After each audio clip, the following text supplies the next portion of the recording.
ये कुछ तेजिस बना रहे हैं दोस्तों को दिखाने के लिए।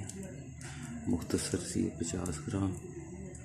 इसको एस्टिक एसिड में बुझावे दिए हैं, लेकिन आपने सादी इस्तेमाल करनी है।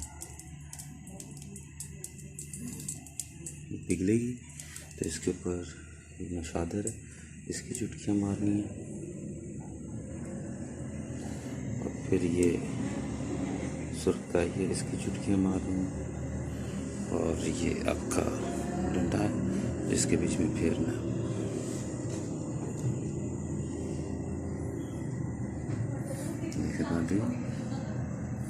अभी ये पिघलेगी, इसके बाद हम फिर इसको चुटकियाँ मारेंगे।